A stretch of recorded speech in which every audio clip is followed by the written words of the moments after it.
Good afternoon. Today we will study Chapter 2, Deductive Proof. In this chapter, we will be studying the conditional proof of validity. The method of conditional proof is used to establish the validity of arguments. The method of conditional proof is based on the rule of conditional proof. The rule of conditional proof enables us to construct shorter proofs for some arguments. And this method can prove the validity of some arguments which cannot be proved by using the 19 rules of inference. The short form for this method is CP, which is used frequently for the arguments whose conclusion is an implicative or conditional proposition. In this method, what we do is we assume the antecedent of the conclusion and derive its consequent. Here, the assumption is marked with the head of the arrow and its shaft, that is, the tail, runs downwards and is closed, where the consequent of the conclusion is derived. Hence, the argument is proved as valid. The scope of one assumption may lie within the scope of another assumption or may lie sometimes outside the scope of the other assumption. What does the scope of the assumption means? The scope is that area from where the head of the arrow starts till the tail of the arrow. We are free to take more than one assumptions depending upon the conclusion of an argument. Let us take the first example to see how to construct conditional proof of validity. In this argument, the conclusion is P implies R, where P is the antecedent and R is the consequent. Let us write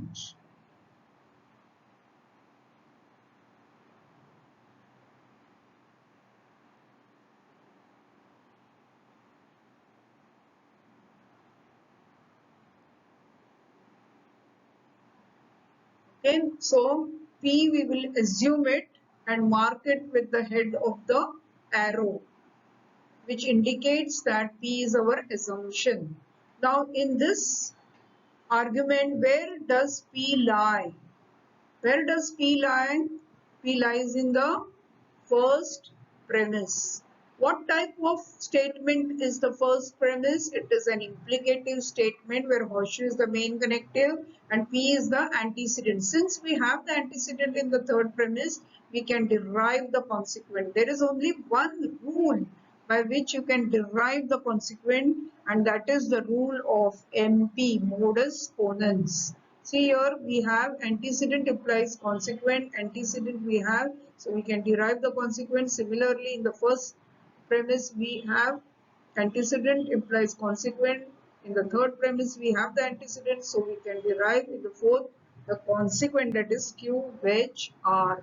1 and 3, for 1 and 3 we are applying the rule of MP, which we write it in the bracket. This is our reason for getting the fourth step. Now, what type of statement is this? This is a disjunctive statement or proposition, and the first disjunct negation is seen in the second premise. So we can derive the second disjunct. By which rule can we do this? By the rule of disjunctive syllogism. There is only one rule, that is the rule of DS. According to this rule, if we have P or Q, then and we have the negation of P, then we'll get the second disjunct, that is Q. So either P or Q, not P, therefore Q. Either Q or R, not Q, therefore R. So we have arrived at the consequent of the conclusion.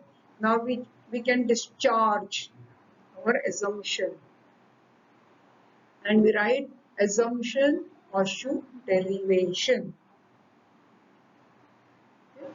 That is P horseshoe R. And the scope of this assumption is from P to R, that is 3 to 5. And the rule used is CP.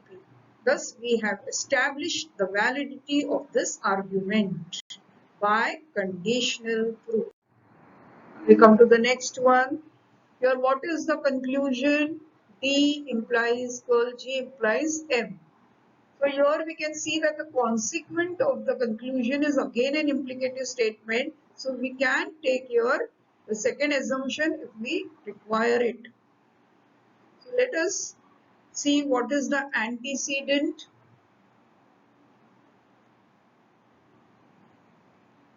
Here the antecedent will be A.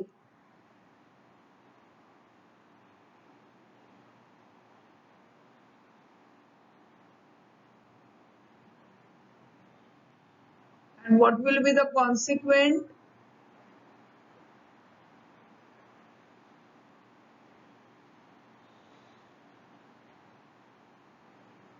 Curl G horseshoe M, which is on the right hand side of the main connective horseshoe.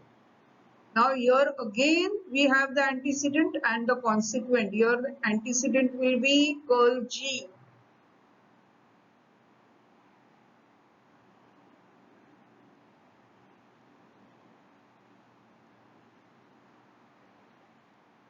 Okay. And what will be the consequent? M.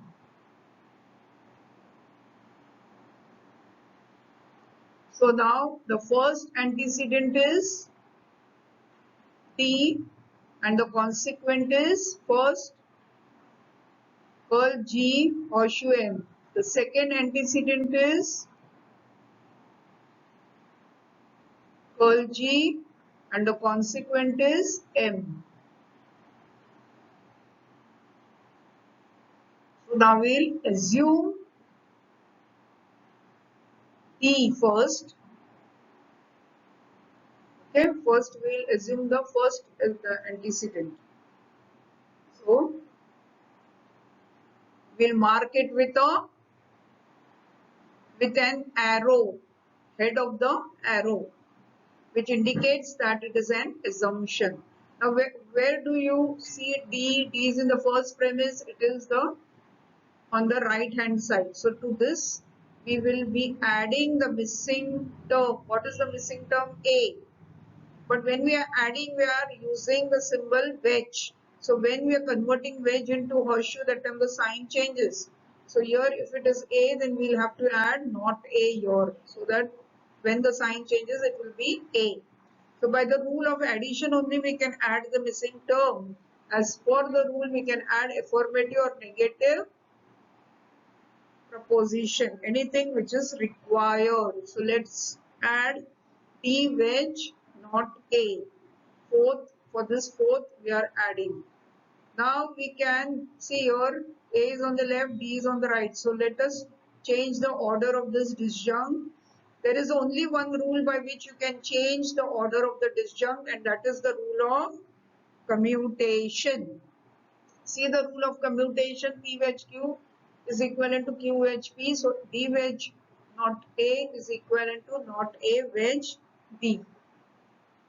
Now this not A wedge D, once you get, then you will have to convert this or transform this into implication, implicative statement, because the antecedent is an implicative statement. So what you will do? There is only one rule by which you can transfer the disjunctive statement into material implicative, and that is the rule of material implication. You can see here when the left side is given, you can transform it to the right, and when the right is given, you can transform it to the left. So when we are changing wedge into horseshoe, the sign of the left component changes. So it not P becomes P. So here also not A will be A. So A horseshoe D. For the sixth, you are applying the rule of material implication. Now we have the antecedent with us. We can derive the consequent. Which is that rule? The rule of MP. So we will derive the consequent if we have with us the antecedent. See here, we have A horseshoe D in the seventh premise. So we can derive the consequent, that is E. So we get E. Now, what is the consequent curl G horseshoe M? So to get this consequence, we should have with us the antecedents. But we have only one antecedent, not the second one. So we can add second consequent to the second antecedent to the first antecedent we can add. And once we add the antecedent, both the antecedents we have, then we can derive the consequent. So antecedent is K. So we can add K to E by the rule of addition. We can add affirmative statement also by the rule of addition and negative. We have added K. So now we have the antecedents, either of the antecedents. So we can derive either of the consequence. And what is that rule by which we can derive two consequence? That is the rule of CD. So according to the rule of CD, if we have either of the antecedents, we can derive either of the consequence. Now the consequent is not H and G. So we will get not H or G. This is 2 and 9. We are applying the rule of CD. Okay. Once we get this, now can we solve further? No chances of we solving further. We cannot. We got stuck here. So we have to take the second assumption, that is not G. So let us take the second assumption. Mark it with the head of the arrow, with an arrow. And now, which rule can you apply here? See, this is a disjunctive proposition. We have the negation of the one disjunct. So first disjunct we should have negation. So let us change the order of this disjunct. And which is that rule? The rule of commutation law. Commutative law, we will change the order of the 10th step. Now we can apply the rule of DS, by which we can get the second disjunct. You know that it is in a disjunctive statement, if we have the negation of the first disjunct, we get the second disjunct. We can infer the second disjunct. See this, P or Q, not P, therefore Q. G or not H, not G, therefore not H, which is our second disjunct. Once we get this, we want M. M we can get only if we have negation of the first disjunct. Again, it is a disjunctive proposition. We are going to apply this rule. To apply this rule, we must have negation of the first. So we have the negation of H. We can add the negation of L to this by the rule of addition. Here, we can add affirmative, negative, anything what is required by the rule of addition. Now that we have got curl H, wedge curl L, we have to transform the sentence into this form by putting a bracket and a curl outside it, because negation of this we want. And that we can do by only one rule, and that is the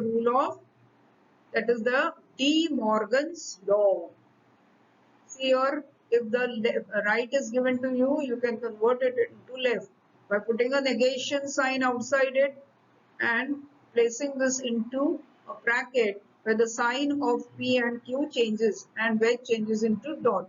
So we will have curl into bracket H dot L by De Morgan's law. We are applying the rule of De Morgan's to statement 14.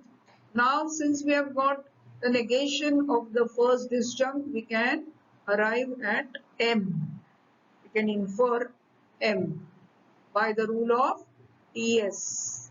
Either P or Q, not P, therefore Q. Either H dot L or M, not H dot L, therefore M.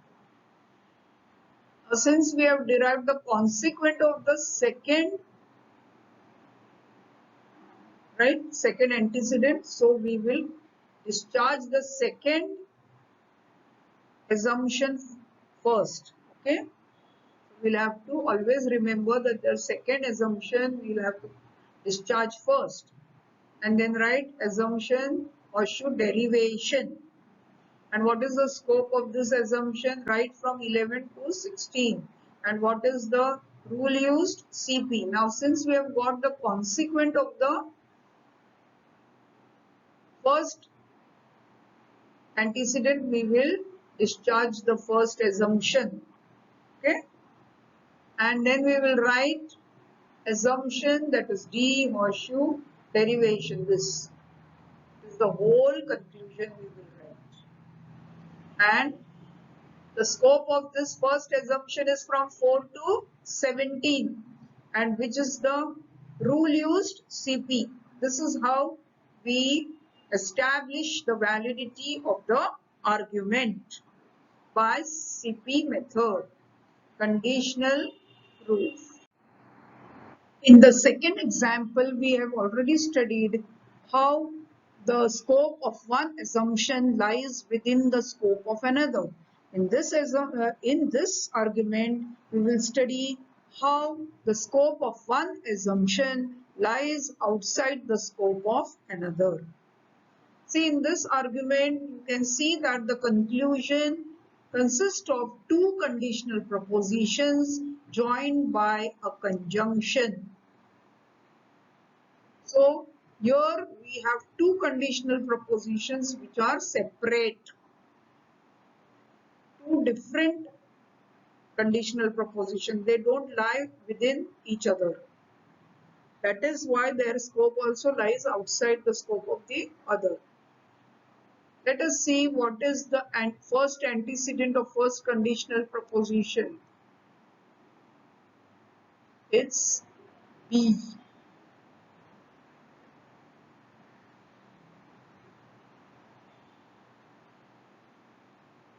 What is the consequent? G.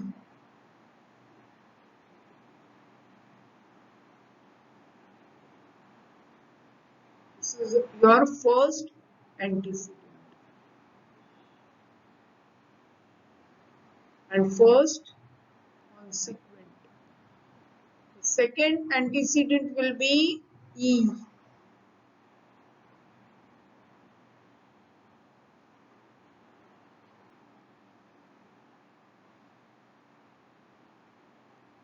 And the consequent will be K.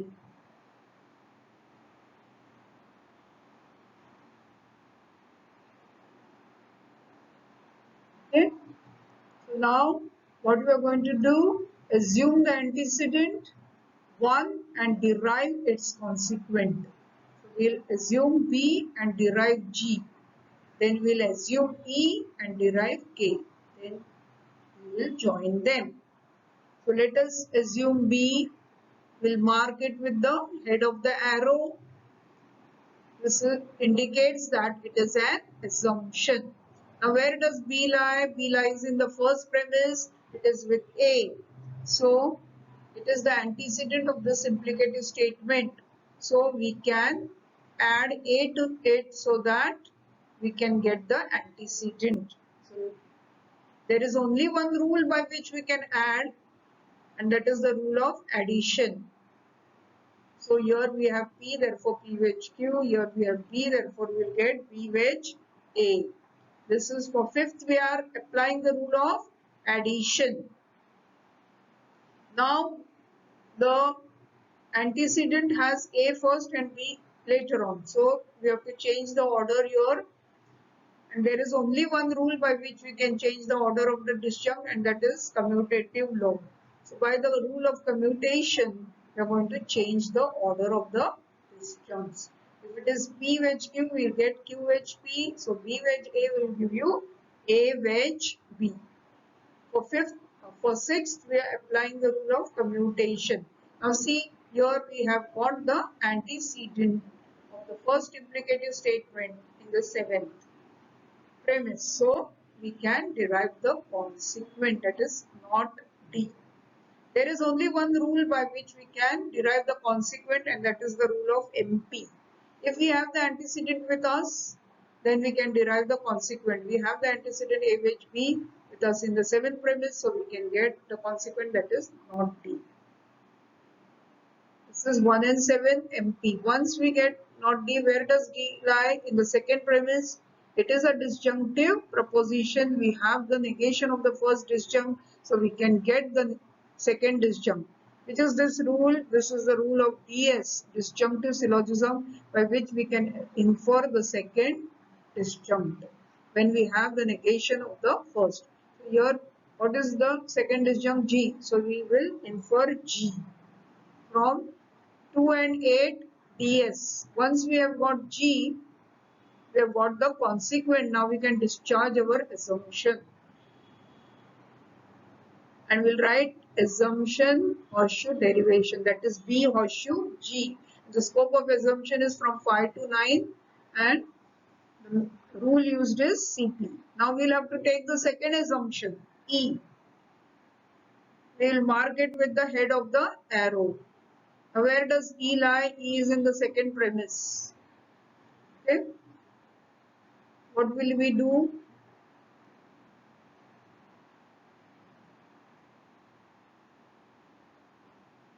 We can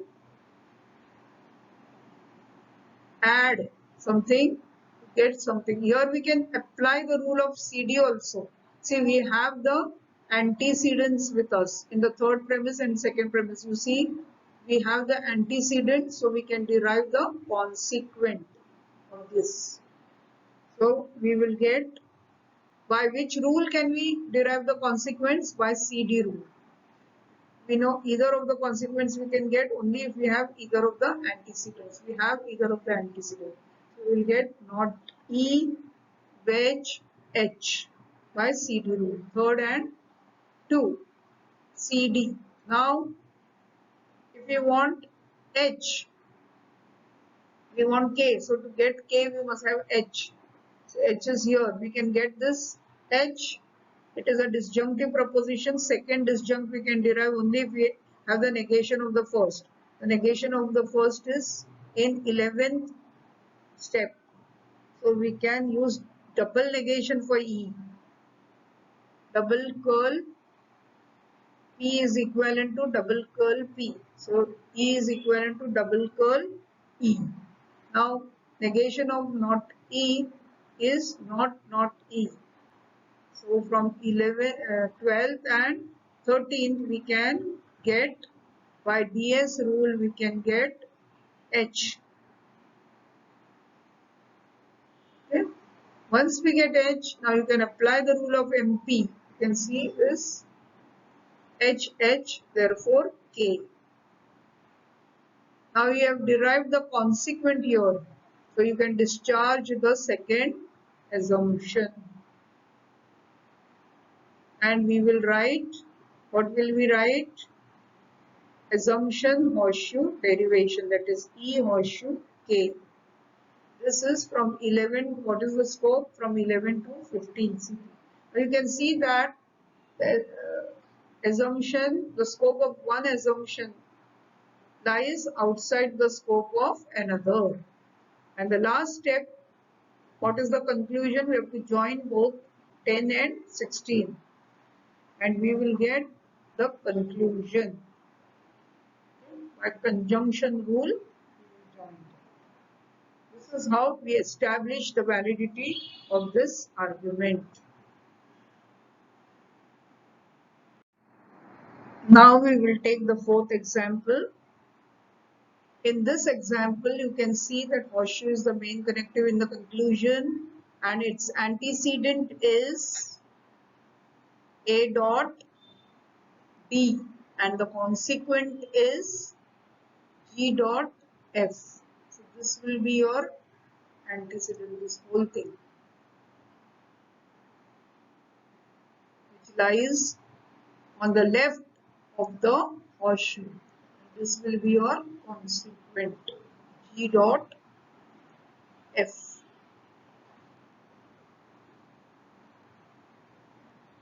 Now let us assume the antecedent and derive the consequent. A dot D is your assumption, which you mark it with the head of the arrow, which indicates that it is an assumption. Now, where does A lie? A lies in the first premise, but it is with B. So you'll have to separate this A. There is only one rule by which you can separate A from D, and that is the rule of simplification. So we have P dot Q, therefore P, A dot B, therefore A. Once we get A, we can add B to it to get the antecedent of the first premise. So by the rule of addition, we can add any statement to the given statement by wedge. So we add A wedge B, fifth addition.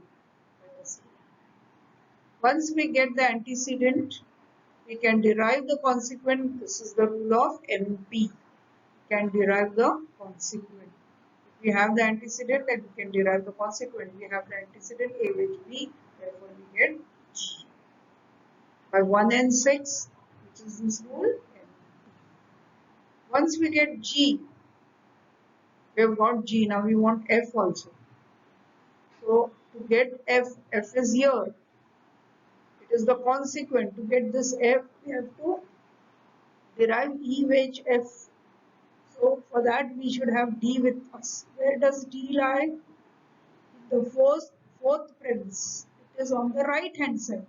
And we cannot apply the rule of simplification. So what will you do? You will have to change the order of the conjuncts by the rule of commutation, commutative law. You will change the order. P dot Q is equivalent to Q dot P. So A dot D is equivalent to D dot A. Now since D is on the left, now you can simplify by this rule of simplification. Separate D. We have got D. Now we have got the antecedent of the second premise. We can derive the consequent, that is E wedge F, by which rule? MP. Once we get the consequent, now it's a disjunctive proposition. We want F, which is the second disjunct. There is only one rule by which we can derive the second disjunct if we have the negation of the first. We have it in the third premise. So we'll apply the rule of DS, either P or Q, not P, therefore Q, either E or F, not E, therefore F. This is 10 and 3 DS. Now, since you have got G, you have got F, we have to join them. There is only one rule by which we can join two propositions, and that is the rule of conjunction. So, this is the rule. PQ, therefore P dot Q, G, F, therefore G, F, therefore G dot F. So, we will get the next step G dot F, 7 and 11 conjunction. Now since we have got the consequent, we can discharge our assumption.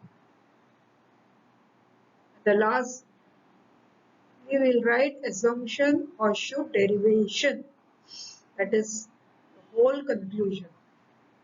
A dot D implies G dot F. The scope of the assumption is from 4 to 12, so it is the rule of CP. Okay. Thus we have proved the validity of this argument. Now we will start with the fifth example. Here in this argument, the conclusion is an implicative proposition again, where the antecedent of the conclusion is the bracket, and in the bracket we have P wedge Q. So this whole thing is the antecedent.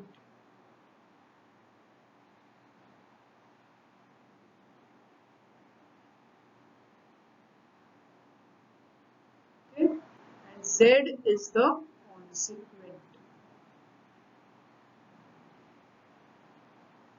So what will be our assumption? Our assumption will be P wedge Q, and we will mark it with the head of the arrow. which indicates that it is our assumption. Now, where does P and Q lie? In the first premise, but the symbolic form is different. It is conjunctive proposition and this is disjunctive. We can either change the first one or the fourth one. So you know that the rules of replacement can be applied to the whole statement as well as to the part of the statement. So we can apply to the part of the statement. This part of the statement we can apply the rule that is De Morgan's law. Okay? And we will get in the next step as, see here, this is given to you right side, so we'll get this curl into bracket P wedge Q. That way we will get curl into bracket P wedge Q. This part of the statement. This remains as it is. N horseshoe, only for this part I am applying the De Morgan's law. The whole statement we will write in this manner. Now we can use double negation for the fourth statement and we'll get P is equivalent to curl curl P. So it will be P wedge Q will be equivalent to double curl into bracket P wedge Q. Now the negation of the consequent is with us. So we'll get the negation of the antecedent. What is that rule? That is the rule of empty. Here P implies Q, negation of the consequent will give you negation of the antecedent, negation of the consequent will give you negation of the antecedent, that is not N. This is 5 and 6 empty row. This row. Okay. Once we get not N, where does N lie? In the second premise, it is a disjunctive proposition and we have the negation of the first disjunct. So we can infer the second disjunct. This is the rule of DS. Here P or Q not P, therefore Q. N or R not N, therefore R. This is 2 and 7 DS. Okay. Now since we have got R, where does R lie? In the third premise, but we want Z. So Z lies as the consequent. To derive the consequent, we must have with us the antecedent. To get the antecedent, what we have to do to this R? We have to add. That is, as we will be adding by the rule of addition. So we will get R wedge S, 8th addition. Now since the antecedent is same, we can derive the consequent, that is T dot Z. By the rule of MPC, antecedent is same, we can derive the consequent. So R wedge S is same, we will get T dot Z. This is 3 and 9 MP. Once we get this, we want to apply the rule and get Z, but Z is on the right hand side. We can't separate it until and unless we bring it on the left. To change the order of the conjunct, there is only one rule and that is the rule of commutation. Commutative law, you can see here P dot Q is equivalent to Q dot P. So T dot Z is equivalent to Z dot T. This is commutative law. Now you can separate it. That there is only one rule by which you can separate the conjunct, left conjunct, and that is the rule of simplification. See here P dot Q, therefore P, Z dot T, therefore Z. Now we have derived our consequent of the conclusion. So you can discharge your assumption. And the scope of the assumption is from 4 to 12 and we will get assumption horseshoe derivation. And the method used is CP method.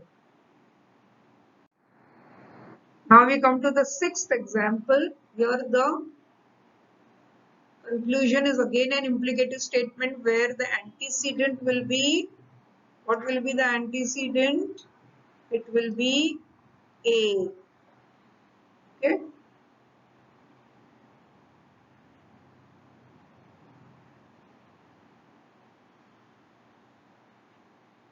And what will be the consequent? The whole thing.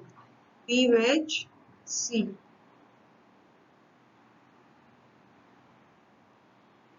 Okay. Now Let us assume A, mark it with the head of the arrow, which indicates that it is an assumption. Where does A lie? A lies in the first premise. It is the antecedent, so we can derive the consequent. How can we derive the consequent? By the method, by the rule of MP. Okay, when we have the antecedent, then we can derive the consequent. So antecedent, therefore consequent. So curl B, we will get not B by 1 and 4 MP.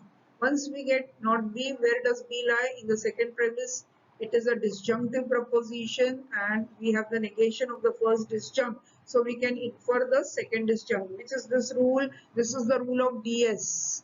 So here, according to this rule, P or Q, not P, therefore Q. P wedge, not C, not B, therefore not C.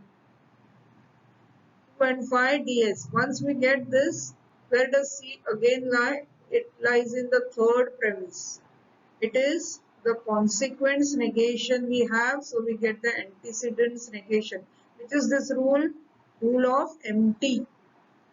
We have the negation of the consequence, so we get the negation of the antecedent. So what is the antecedent? Curl D. Its negation will be double curl D.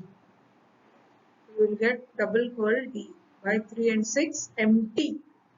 Now we can get rid of this double negation by the rule of double negation. If we have two negations, then we can get rid of it. Curl P is equivalent to P, so curl D will be equivalent to D. This is 7th double negation. Now to this D we can add E to get our consequent. So which is that rule by which we can add? That is the rule of addition. Affirmative proposition, we are adding E. This is 8th. We are using the rule of addition. Then once we have derived the consequent of the conclusion, we can discharge our assumption. That is, and the 10th statement we write is assumption horseshoe derivation, that is A horseshoe D which E, which is our conclusion. And the scope of the assumption is 4 to 9 and the rule used is CP. Thus, we have established the validity of this argument by conditional proof. Now we'll come to the 7th example. The conclusion is K horseshoe L, where the antecedent of this conclusion will be K, which lies on the left hand side of horseshoe. That is called the antecedent. And what does the consequent is L, which lies on the right hand side of the horseshoe. Okay. So I will assume the antecedent and derive the consequent. Let us assume K, mark it with the head of the arrow, which indicates that it is an assumption. Then now what is missing here? L. So we can add L to K by the rule of addition. So P wedge L will get. P therefore P wedge Q. K therefore K wedge L by the rule of addition. Now which rule can you apply here to get L? DS, because this is a disjunctive proposition and we have the negation of the first disjunct, so we can get the infer the second disjunct, that is L. And we have got either K or L, not K, therefore L. See here the rule. P wedge Q, not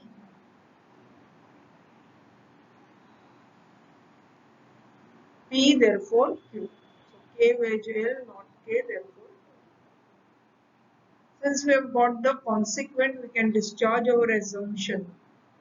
Okay. And then we write the last step as assumption horseshoe derivation. That is K horseshoe L. The scope of the assumption is from 2 to 4 CP. Now we will come to the 8th example. Here the conclusion is L horseshoe P wedge R, where the antecedent will be L. Okay. And the consequent will be P wedge R. So we'll write that antecedent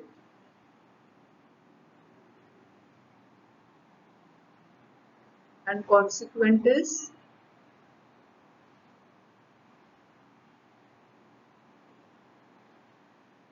there is only one antecedent in this because the consequent is not a conditional proposition. So we cannot take the second assumption here.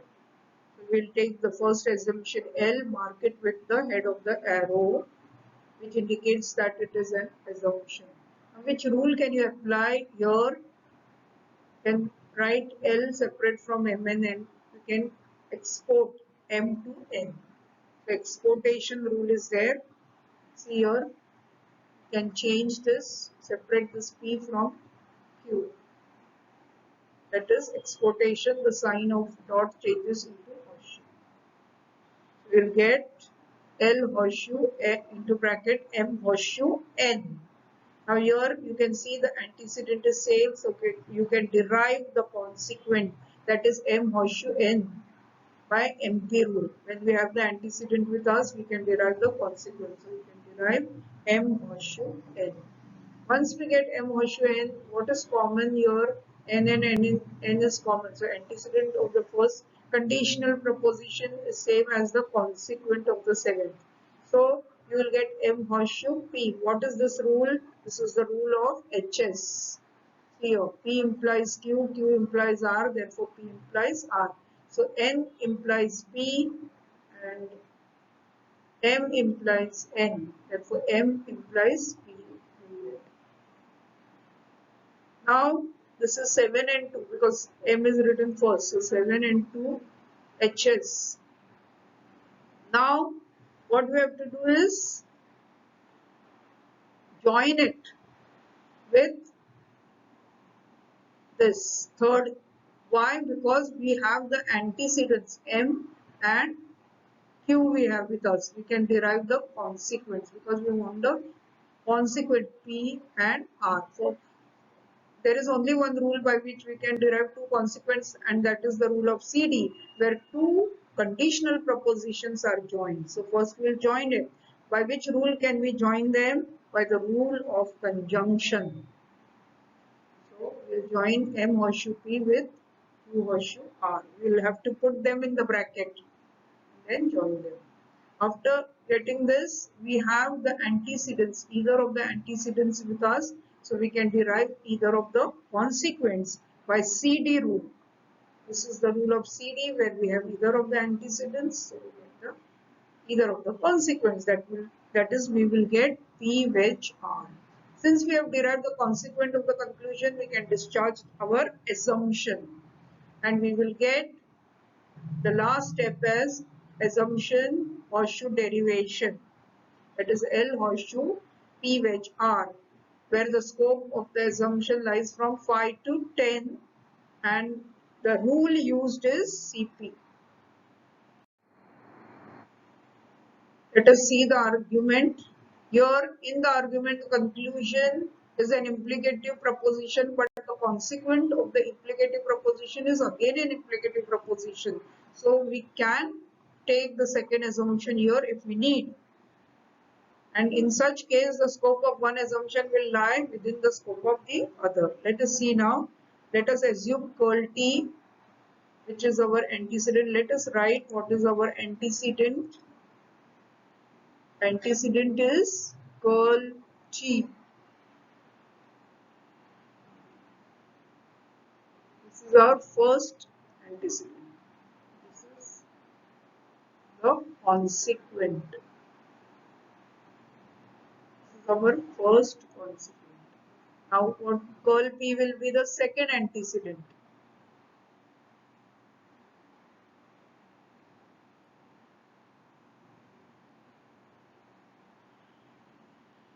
And the consequent will be U.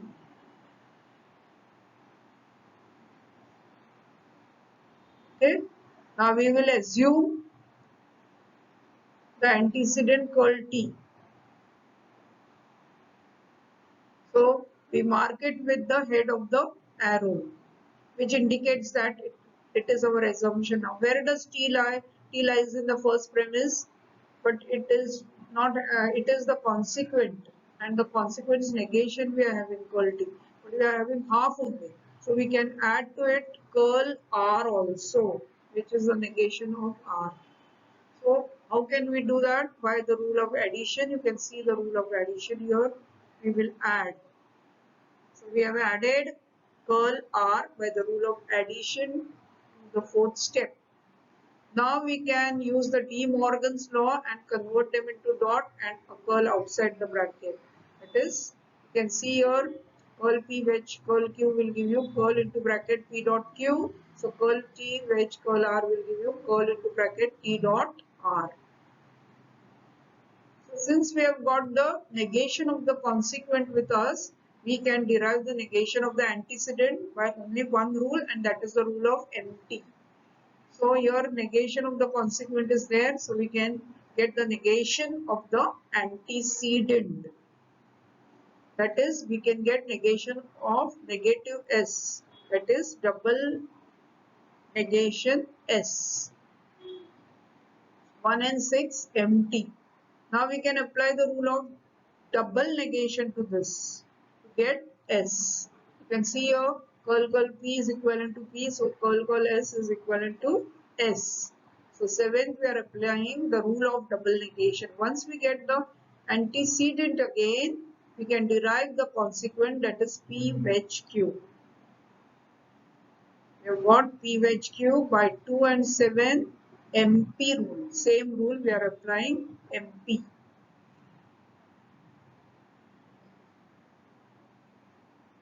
Okay. Now,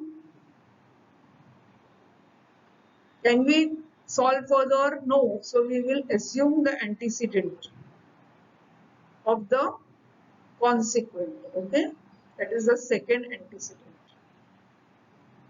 This will be our second assumption. Mark it with the head of the arrow, which indicates that it is our assumption. Now what will we do? Will you apply the rule of DS? You can see here it is a disjunctive proposition. We have the negation of the first disjunct, so we can derive the second disjunct. DS rule, we can get Q. P or Q, not P, therefore Q.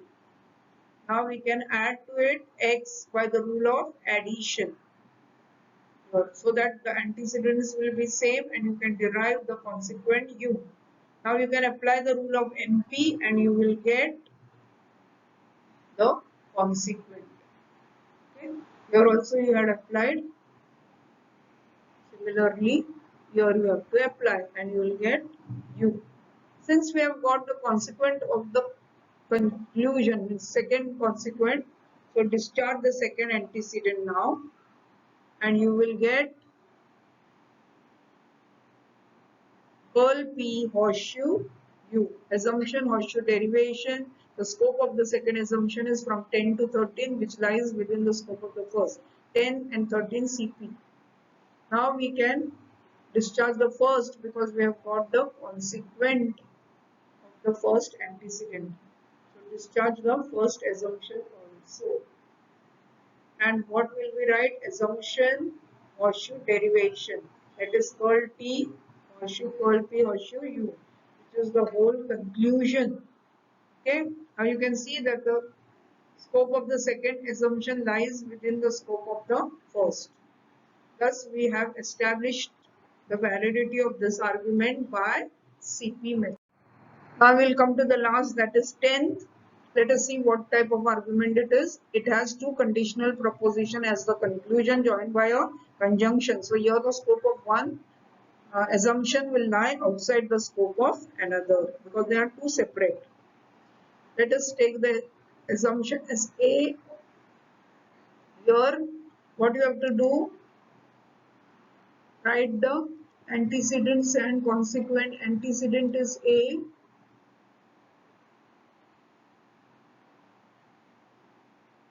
This is first antecedent. This is the consequent C. This is the first consequent. And D is the second antecedent. The second one. And G is the second consequent.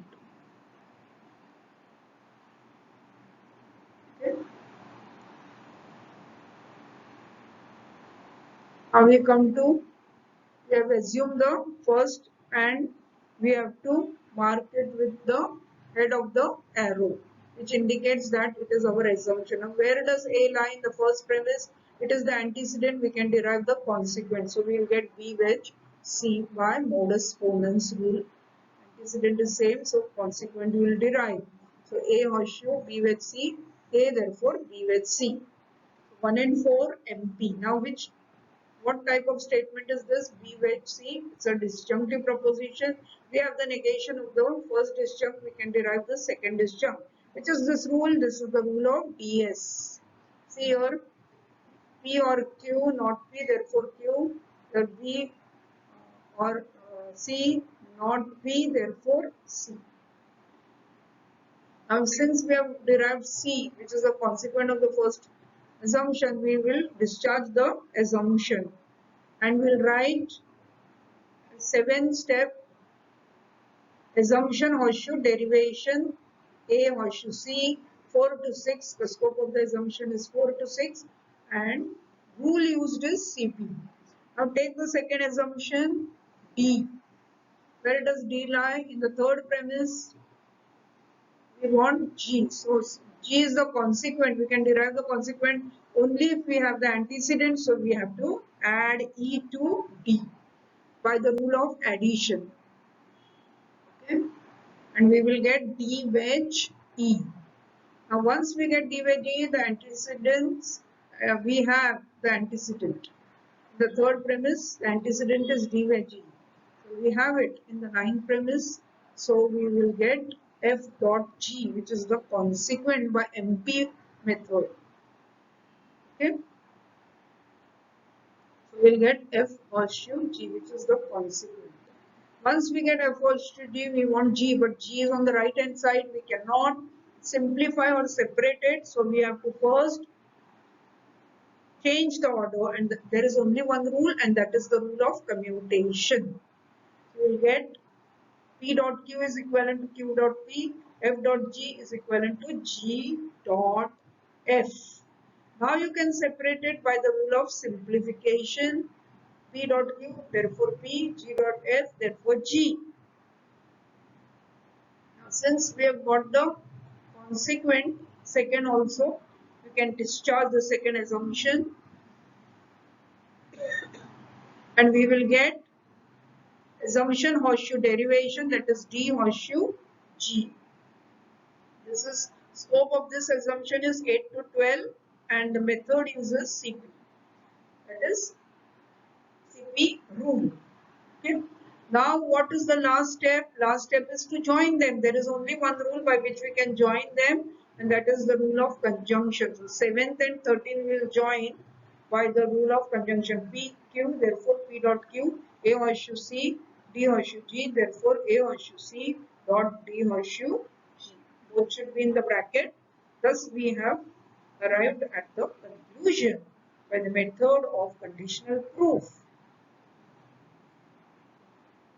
So you have understood how to construct conditional proof to prove the validity of the arguments. Thank you.